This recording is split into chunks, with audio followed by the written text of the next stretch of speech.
From the CyberHub bunker and studio, you're tuning in to the CyberHub Podcast. And now for your host and CISO, James Azar.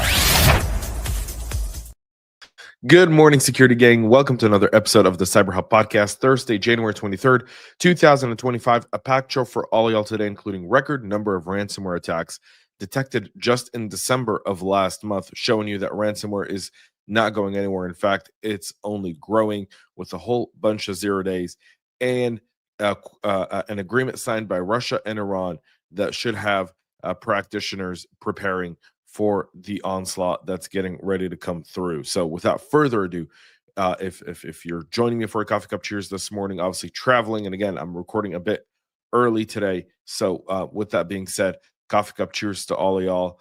Thank you so much for joining the show. Make sure to follow, subscribe, share, like, comment below, and go check out our show supporters like our friends over at Edge Security for all the latest and greatest. And now, let's get into this morning's show because we've got a lot to talk about, folks. Let's kick this off with Conduent, the business service giant and government contractor, confirming that the outage that they had last week is a cybersecurity incident. They're not saying much more than just calling it a cybersecurity incident. But for those who don't know who Conduent is, they're a 31,000 employee company that provides services to half of the Fortune 100 companies and over 600 government and transportation agencies. These include 9 top U.S. health plans, 4 of the 5 top global automakers, and multiple U.S. banks and pharmaceuticals. 1 week ago, the GovTech said that it supports approximately 100 million U.S. residents across various government health programs. Last week, their outage that we didn't talk about on the show because we weren't sure if it was a cyber attack or no, and not every outage I'm willing to bring on the show says, okay, this is a cyber attack. That's I think that's too much noise, right? And one of the biggest challenges for us as practitioners is noise.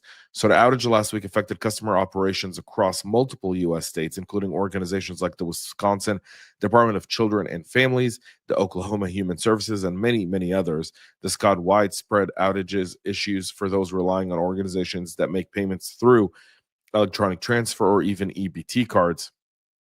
The Conduent team is currently working on restoring the services and saying that there was an operational disruption. And again, they've issued a public statement. They haven't issued a public statement yet, and they haven't filed an 8K. So we don't know where with the kind of attack this is. We don't know if this was a ransomware attack or what it was. We do know that they're reporting this to be a cybersecurity incident. Again, as information becomes available, we'll share it here first on the show, and you can go follow our social media for live updates. NCC Group on Wednesday published its own cyber threat intelligence report for December of last year, pointing out that the number of ransomware attacks seen at the end of the year is the highest of any month since it started tracking this activity in 2021. The firm saw 574 different ransomware attacks just in December alone, with a new threat group named FunkSec accounting for more than 100 of those attacks, or 18% of the total. The group, whose members are likely inexperienced, and again, they don't say where they get the data from. Likely, they're looking at the maturity of the malware and saying it might be inexperienced. But as if you watch the show religiously here and you know, cybercrime is decentralized, meaning whenever new groups come up, it's likely an affiliate model. That affiliate model is made up of different stakeholders. Those stakeholders are looking at what's happening in the marketplace, and they're coming up with something new. They're thinking they're going to be disruptive or innovative in the cybercrime marketplace. However, they're backed by experienced attackers in other parts of the business. So it's likely that decentralized in nature. NCC here says 1/4 of the ransomware attacks seen last month targeted the industrial sector, followed by consumer, discretionary, IT, financial, and the health care sectors. More than half of those ransomware attacks that observed in December targeted North America organizations. Europe was second and Asia was third. So you can obviously see here the graph. The blue line on your screen for those that are watching is the 2023 attacks, and the black line is the 2024 attacks. And you do see that for several months here, June, July, there were less ransomware attacks in 2024 than 2023. And then August kind of changed that. But then again, September kind of flipped. It was a lower month. But then look at October, November, and December. You're talking about nearly 500 attacks, reaching nearly 600 attacks a month over those 3 months. So it just shows you just what a threat ransomware is to business operations and to the economy. For those that are listening after the fact, you can obviously see this on our website at cyberhubpodcast.com. Sonicwall on Wednesday credited Microsoft for reporting a critical remote command execution vulnerability that may have been exploited in the wild. Sonicwall, the kind of, when you think of Sonicwall, you typically think of mom and pop shops, small MSP-backed businesses, and so forth. And the fact of the matter is they make up a lot more market share with their tools than, let's say, some of the bigger brands, specifically because of the affordability of their products. And so when we see a Zeroday and an exploit in the wild against Sonicwall, you may say, who uses Sonicwall? A lot of folks do. A lot of folks do. And so this Zeroday CVE 2025-23006 was described as an untrusted data deserialization issue that impacted the secure mobile access 1000 series products. That's the SMA 1000 series products, specifically the appliance manager, management console, and central management console admin tools. It's the reason it's a Zeroday is because a remote unauthenticated attacker could exploit this vulnerability under specific conditions to execute arbitrary OS commands. The vulnerability affects versions 12.4.3-02804 and earlier, and it's been fixed 12.4.3-02854. So you want to make sure you get that patched up as soon as humanly possible. A newly discovered Chinese threat group is targeting a South Korean VPN developer with a supply chain attack aimed at deploying a custom backdoor to collect data for espionage. The group has been dubbed Plush Demon by researchers over at ESET who discovered the attack vector. They typically aim to hijack legitimate updates of Chinese applications and its malicious operations by redirecting traffic to attacker-controlled servers. According to the blog post by ESET researchers Facundo Munez that was published yesterday, additionally, they've observed the group gaining access via vulnerabilities in legitimate web servers. The researchers also discovered the same group back in May of 2024, planning malicious codes in an NSIS installer for the Windows version of the VPN software of South Korean company IPNE, representing a departure from its typical operation. ESET notified IPNE, and the malicious installer was removed from the company's website. And again, this is a typical supply chain attack. The first sign came back in May of last year when ESET noticed the detections of malicious code in their NSIS installer. The victims appear to have manually downloaded a zip archive containing the malicious installer from the URL. However, researchers didn't find any suspicious code on the download page to produce the targeted downloads, for example, by geofencing to specific targeted regions or IP regions. And again, kind of shows you how data that we may not consider to be very critical or very important is used as a way to target more and more attacks. And why anything, funny thing is that when I did the GSIP, one of the things when they talk about information protection that NERCSIP puts a greater emphasis on for power generation facilities and transmission facilities isn't necessarily your operational data, but rather your security plans for securing your operation in general. There's a higher standard there than even operational data because most operational data in most cases are junk, and getting it means nothing to an attacker. But understanding how your network is set up, your IP ranges, the ways you're able to get remote access in, and so forth, that has far deadlier consequences.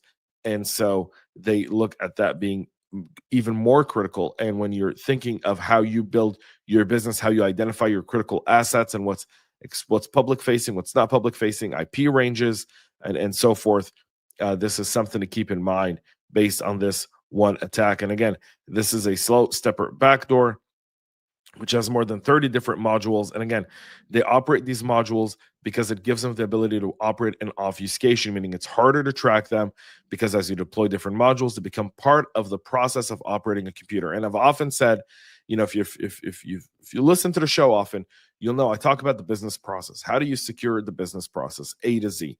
Well, the attackers also understand that in order to execute an attack successfully, where there are many security tools designed to detect their activity, they've got to become part of the boot process or part of the normal background operation that you and I would never see in a device that we're using or in a network we're using unless it's out of context, and so they're trying to fit all of their tools within the context of how a system would normally operate. That's why the reconnaissance stage is the longest and really the deadliest one of all in the kill chain. So there's that. We'll move to the FBI and CISO sharing more about Ivanti's cloud services appliances and how the Chinese exploited those two elaborate chains to break into Ivanti. The agencies released indicators of compromise and other data from the cleanup operation and warned that 4 documented security flaws, those are CVEs 2024 8963, 90379, 81900, and 90380, are providing ripe hunting ground for cyberspies linked to China. According to the incident data cited by CISO, one exploit chain combined CVE 2024 8963, 81900, and 90380, while the others paired 89063 and 90379, and at least one confirmed compromise. The agency said the attackers pivoted 2 additional servers within the targeted environment just by utilizing those. All 4 CVEs affected Ivanti's CSA 4.6x versions before 519er, and CVE 2024 90379 and 90380 affected CSA versions 5.0.1 and below. One hiccup is that Ivanti CSA version 4.6 is considered end of life and no longer receives patches, making it extremely vulnerable. So there's another reason to rip Ivanti out and replace it with something much, much better. Cisco are there and have released security updates to patch their ClamAV denial of service vulnerability, which has a proof of concept exploit. That vulnerability is tracked as CVE 2025 20128. The vulnerability is caused by a heap-based buffer overflow weakness in the object linking and embedding to decryption routine, allowing unauthenticated remote attackers to trigger a denial of service on the vulnerable machine. If a vulnerability is successfully exploited, it could cause the ClamAV antivirus scanning process to crash, preventing or further delaying scanning operations. However, the company noted that the overall system stability would not be affected even after successful attacks, but they're urging people to patch it even though there's no active exploits. There is a proof of concept, and typically what we've seen in the past is within hours of something like this happening, there's typically threat actors taking advantage of it. The founder and administrator of the cybercrime platform BreachForums will be resentenced after a 3-judge panel vacated a controversial district court decision that set him free after only just 17 days in prison. In a written decision published on Tuesday, appellate court judge Paul Niemeyer slammed the district court for the Eastern District of Virginia for giving Connor Fitzpatrick 20 years of supervised release after he pleaded guilty to a range of charges that included possession of child pornography and conspiracy to traffic in stolen personally unidentified information, PII. Fitzpatrick did receive a light sentence mainly because of his age. He was 21 years old and his autism spectrum disorder diagnosis, leading the district court to conclude he would not receive adequate treatment in prison. On appeal, the government contended that the district court abused its discretion by imposing a substantially unreasonable sentence. We agree. The court said that we agree accordingly. We vacate the sentence and remand. Excuse me, got something in my throat. For resentencing, Fitzpatrick was arrested in 2023 at his parents' New York home and admitted to being one of the BreachForums' leading admin, Pomperine. In interviews with the FBI, the Justice Department said BreachForum facilitated access to sensitive PII of millions of U.S. citizens and many more abroad. So there's that. He will now be resentenced at some point here in the next probably 90 days or so. The threat actors on X are exploiting the news around Ross Ulbricht's pardon to direct unsuspecting users to a Telegram channels that tricks them into running a PowerShell code that infects them with malware. The attack spotted, but VX Underground is a new variant of the click fix tactic that's become very popular among threat actors to distribute malware over the past year. However, instead of being fixed for common error, I can't talk right now because of this thing in my throat. But however, instead of being fixes for common errors, this variant pretends to be a CAPTCHA or verification systems that users must run in order to join the channel, and then it downloads a PowerShell command and takes over. And they're using kind of like the free ROS movement as a way to do that and getting them out there. And then they download a backdoor into your environment, and the rest is history. And our final story of this morning, Iran and Russia deepen cyber ties with a new agreement signed by the two countries last week that includes commitments to deepen the country's military, security, and technological ties. Iran's been a huge supporter of Russia's military complex in their war against the Ukraine. The agreement between the world's two most sanctioned nations aims to alleviate friendly interstate relations between the countries to a new level. So Qasem Soleimani, who was taken out by Trump during his first term, was a huge proponent of working with the Russians on cyber and so much more. He saw an advantage of that after him being taken at the battlefield. The ties between Russia and Iran almost deteriorated, and we saw Iran more lean into China for some of their cyber capabilities. Now we're seeing those kind of start at the top at a level, and that's simply because Iran has been supplying Russia with suicide drones and other weapons that are being used in the war against Ukraine. And additionally, Russia and Iran both suffered a humiliating defeat in Syria, where now Iran is essentially outcasted in Syria and also in Lebanon, thanks to the Israelis there and the war that's reshaped the Middle East after the October 7th attacks. And now Russia's lease at the port in Syria has been revoked by the new government in Syria, essentially notifying the Russians that that lease will no longer be respected or honored, and that they would have time to vacate out of Syria and will likely no longer have a foothold. But when they leave, someone else comes in, and the other threat actor is the other country coming into Syria at the moment is our friends over in Turkey. And I say friends because with friends like Turkey, who needs enemies? So with that being said, this cooperation here between Russia and Iran is likely going to drive more and more types of cyber attacks together, as well as long as there's sanctions, they're going to be looking for ransomware attacks and other ways to finance their operations until diplomacy prevails. And with Russia and Ukraine, it seems like diplomacy likely will prevail soon, where we'll start to see sanction relief there. However, with Iran, that's a different story altogether. And so we'll see what happens there.